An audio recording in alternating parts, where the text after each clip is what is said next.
Yan. Sige, magpakilala ka. Hello po, ako po si Miriam Ambasan. Ako po yung isang kaibigan nila Milky na sila ang nagpakilala sa akin kay Sir Olalo para bali sila mag-asawa yung naging daan para makilala namin si Sir Olalo. Kaya nung kahapon na iniinda ko yung sakit ng ulo ko na sobrang sakit as in parang hindi ko kakayanin, takot na ako na kung anong mangyari sa akin. Kaya yon naisipan namin mag-asawa nung kagagaling niya sa trabaho kagabi na tawagan namin si Sir Olalo para gamutin ako. Kaya yon kaninang umaga nagkaroon kami ng pagkakataon na makausap namin si Sir Olalo para gamutin ako. At laking tuwa ko na binigyan niya ako ng oras para makausap at ko sa kanya, naidulog ko sa kanya yung naramdaman ko.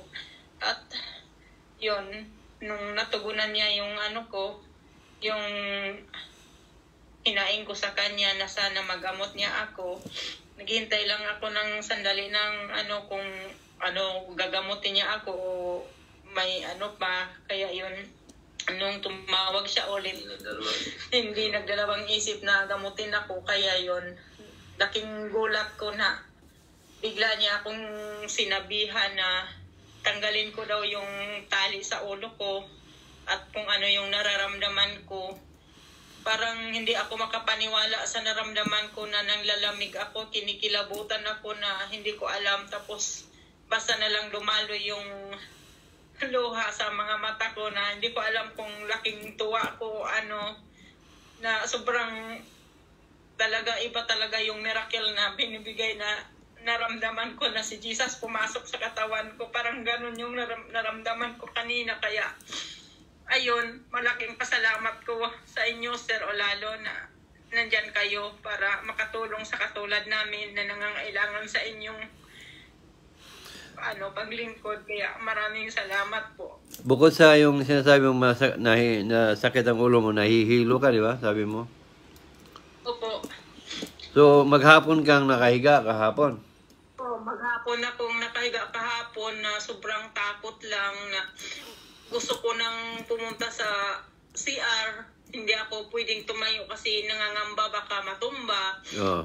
Tapos yun, yung pakiramdam ko naman medyo kakayanin ko. Tumayo ako dahan-dahan. Tapos yun, pagbalik ulit sa higaan parang ulit inanulit yung ulo ko sa sobrang sakit. Kaya sabi ko salamat nakabalik ako sa higaan kasi kung hindi baka matumba ako sa CR, mag-isa lang ako. Yun ang kinatakutan ko. Kaya kanina nung nag-message si Julio sa akin, kasi sabi ko, naniwala ba yung asawa mo? Naniwala yan, sir. Sabi ko, kasi ganun mali, pag ganyan, pinapanood ko ng video, mag-tick talaga ng 2 to 3 months yan. Pero dahil nga si Julius lagi nagsishare sa iyo, nung break time ko, tinawagan kita kasi yun nga, naisip ko rin na di biro yung mga naramdaman mo na yun. Isipin mo, nahihilo ka, masakit ang ulo. Tapos, timing naman na di ako busy. So, kaya nung tumawag ko sa inyo, dami kong mga tanong, kung ano bang cause ba, pwedeng blood pressure, pwedeng vertigo. Pero yun nga, wala man akong duda kung ano man ang dahilan. Wala akong duda sa lubos ng paniniwala. Kaya yun nga, bago matapos yung break time, dapat magamot ko kayo. Kaya yun na una pa lang, naramdaman ko na agad na papagalingin kayo ng Diyos. Kaya nga may mga sinabi ko sa iyo na ikaw lang nakakaalam, pero nasabi ko tama, di ba? Kaya mula noon, nung mga tanong ko sa iyo, pinapawisan ka. Tapos yung pawis na yon, alam ko na papagalingin ka na. Todo na pawis mo. Tapos pinatanggal ko na ang tali sa ulo mo. Pakaramdaman mo kung ano ang naramdaman. Tapos nagulat ka na lang nawala na yung sakit ng ulo, nawala na yung hilo. Yun O yung, kasi nung hindi ako pwede galawin. Sabi ko sa asawa ko kagabi, wag mo ako galawin, wag galawin yung ulo ko kasi lalala yung sakit. Parang hindi ko kaya. Ang sakit iba talaga. Kaya nung kanina, yung pinapagalaw na ganyan-ganyan ko na kaya yun tumutulo yung luha ko kasi iba talaga yung kapangyarihan ni God, Jesus Christ. oo naman, hindi biro yun na. Sa inyo, nagparamdam talaga ang Diyos. Biro mo sa instant ang ginawa ng Diyos sa inyo na himala. Ramdam ko yung parang pumasok siya sa katawan, yung kinilabutan ako na parang nung pinagpawisan ako, yung parang yun lumabas na sa katawan ko yung yung naramdaman ko na. Kaya doon ako natulo yung ako na hindi ako maka-explain sa asawa ko kung bakit naglalakad ako. Sabi niyo, tumayo ka o lumakad ka kung gusto mo, ganun. Ayun. Kaya hindi rin maano ni Julius na napayak siya. Iyak siya kasi nga hindi siya po, hindi rin talaga ako naiyak talaga ako kasi gawa sa tuwa na masaya na gumaling. Pinagalitan niya ako, ba't ako kumilos? Pagbalik niya, nakasaing na, nakahugas na ng Pagbalik nga po, nandun sa naghugas ng plato doon sa timba. Kaya Tapos pagtingin ko, may kinain na. kaya loko ko yung asawa mo, sabi ko, baka naman si Julius natagalan kasi nandoon sa palengke nag-iiyak yun. Willing kalamansi. Kaya po dalawa pa ko kasi yung pinuntahan ko dito sa kabila, wala sirado. Di dali-dali ako pumunta rin doon sa may mismong talipapa. Doon ako nakabili. Pagbalik ko, parang ang lakad ko, parang tumatakbo na konti lang yung lakad ko. Kung nagmamadali ako kahit Tapos nagulat ka na lang pagdating mo sa bahay. May nakahugas na, may sinaing na. Nandun sa naghuhugas ng plato, kahit sa kapag saing na. Kahit yung mag-asawa, sinasabihan na kami na basta lahat ng sasabihin ninyo kay sir, totoo ha, bawal magsinungaling. Sabi ko, naku, nakakatakot naman, may kasalanan ka na nga, dadagdag ka pa ng kasinungalingan. Dapat talaga totoo, hindi pwede yung magawa-gawa ka lang ng Kung ano lang yung kung ano yung tanong ko, yun naman ang katulad ng kanina, di ba? May mga tinanong ako sa iyo na mayroon ba sa katawan mo, ganun-ganun. Pag totoo, sabi totoo. Naman talaga, parang nanlamig na kinikilabutan na ako. Yung parang naramdaman ko na may pumasok sa katawan ko tapos biglang pinagpapawisan ako. Yun na yung parang pag na. Kasi doon ako nagbabase na pagalingin ka ng Diyos kung ano yung mga nakikita ko. Alam ko rin ang tao na hindi pagalingin ng Diyos Alam ko. Habang nakausap ko ang isang tao, alam ko yun Kaya pag gano'n, ang ginagawa ko, pag hindi siya gumaling sa paggamot ko, instant, maaari akong mag-unwa na hihiling ako ng kung anong meron sa isang tao. Halimbawa, di ka gumagaling agad. Magagamot ako, maabot ka ng 12 or 13 days. Wala talaga. Doon ako hihiling kung anong meron. Ngayon, kung ano ipakita ng Diyos, yun yung totoo, hindi. Ang sagot. Kasi kung nagkakamali kayo pag sagot na alam niyo yung tama tapos sabihin yung hindi, yun ang iniiwasan ko doon. Kasi magsinungaling ka. Pag masama man, basta pag totoo, sabihin totoo. Ganun ang ginagawa ko. Kaya man nasa Zoom ko, di ba? Makita naman niyo sa Zoom. Totoo, hindi lang naman. Oo. Madami kaya yung naramdaman ng iba na napanood ko, parang yun naranasan ko rin. Naranasan mo. So, dati nasabi sa sarili nyo, totoo kaya yun? O, di ba? Sa mga totoo yun, sir. Totoo yun. Yung unang-una, naisip ko. Tapos nung pagdating ko na galing po ako ng biyahe, nung pagdating ko na sabi nga ng driver ko na maniwala ka na lang dito. Una pa nga sir, nung una na tinanong ko, anong reliyon? Parang ako nung isang pasahero na tinanong din ako na, anong reliyon yan? Sabi ko, walang reliyon po yan. Nag-iisa lang ako yan si Jesus Christ. Wala akong kumbaga walang tinatayo na reliyon. Wala ka akong tinayo yan. Yeah, yun. Parang ako din nung una.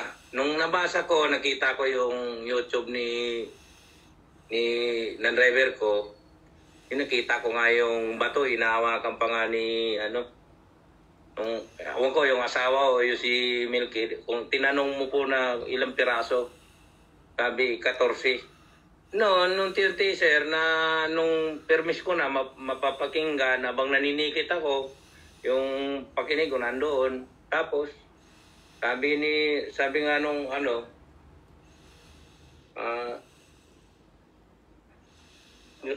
nakadugtong yung nakita ko, parang magkadugtong doon sa yung anak na kinumusta mo na pati rin yung anak na gumaling yung atay ba yun? Atay ba yung sakit? Atay. Atay. Yun. Sabi ko, totoo naman din talaga ditong yung mga sinasabi mo, yung sa mga pari, yun, nagkadugtong-dugtong hanggang na, minsan, pag-uwi ko dito sa bahay, sabi ko dito na lang tayo maniwala. Kasi kako, may totoo talaga yung mga sinasabi. Isa pa ngayon ito po, na napagaling. Lalong nabuwang paniwala mo kasi nasa asawa mo mismo. Nandiyan sa... magdalawa kami. Matagal din na rin talaga kami nagsisimba. Ako more than 30 years na rin talaga. Hindi kasi... Oo nga. Pero ibig sabihin, kahit naman hindi kayo nagsisimba, hindi pa rin nyo alam kung ano ang tamang paniniwala. Opo. Isa pa rin. Yung makita na napapakinggan, nung napanood ko na rin, na-search ko yung nyo sa cellphone.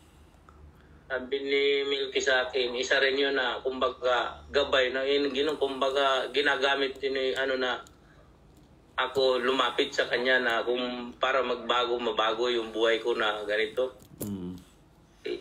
Kaya sabi ko, malaki din pasasalamat ko na yung mga sinishare niya, laging sinishare sa akin, tapos pagbasa ko, sinishare ko din sa mga sa kasamahan ko sa Facebook.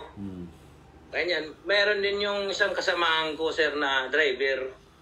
Pero ang kumpanya kasi na pinanggalingan ko, isa lang kami noon. Driver ko din yun. Ngayon, na siya ng pagkabulag. Yung actually siya pagkabulag, sir, kasi kumbaga naliligo siya ng kulang sa tulog. Malayo kasi yung biyahe niya. Pasay to Bicol. Yung nasa DLTV siya. Tapos, ngayon, sabi sa akin, Brad, ano yan? Sabi ko, ano ka ako ito? Yung na Milky says, Narciso Olalo ka ako. Pwede mo i-search ka ako yan. Tapos, tingnan mo, basahin mo yung mga mensahe ka ako. Nandyan, kompleto ka ako. Mayroon sa YouTube. Ayun, ewan ko lang, sir, kung yung kumbaga napakinggan niya. Kasi mayroon video na sumakay sa akin napatapat sa akin, sumakay siya tapos hindi niya na ako kilala. Tapos ako kilala ko siya. Nag-video siya. Pag video niya, siguro pinost niya yun na yung video niya na yung unang-una. Ang kaninong video yun? Sa driver ko dati sa San Agustin po. Yung na yun, yung tao. Tapos nag-comment siya sa akin yung bakit daw yung mga sinishare ko. Sabi ko, pwede mo kako i-search yung Narciso Olalo, makikita mo kako. Tapos doon mo nakako-intindi kung ano. Pwede ka naman kako magpatulong dyan kung mga ilang buwan ka mag-share tapos manood. Ayun sana, yung driver na yun. Tapos sabi ni driver ko nito ngayon, si Boss Sir Merky, tulungan mo yun, pre. Mo. Sabi ko, nasa sa kanya. Total, sinishare ko naman. Print naman sa Facebook, nakikita naman. Sinishare ko naman sila ng Oo, nasa kanila naman yun. Yun ang sinasabi ko, nasa kanila naman ang pasya. Kasi ako naman, malalaman ko naman ang tao, gamutin ko hindi. Kasi maramdaman ko yan kung naniwala o hindi. Kaya, nasa kanila yun. Ang mahalaga na i-share ninyo. So, yun lang, Julius, pasalamat ako sa Diyos na pinagkaloob sa asawa mo. At ikaw mismo nakasaksi kung ano ang meron nangyari sa asawa mo. At ano ang may outcome pagkatapos mong ginamot. So, masayang-masaya ako para sa inyo. So, God bless sa inyong dalawa. More power, ha? Salamat po, sir. Power, sir. Salamat, Thank sir. you. Sige. Thank you, Jesus. Okay, bye-bye. So, yun, guys. Yun yung ginamot na instant siya, So, thank you for watching and God bless sa inyong lahat.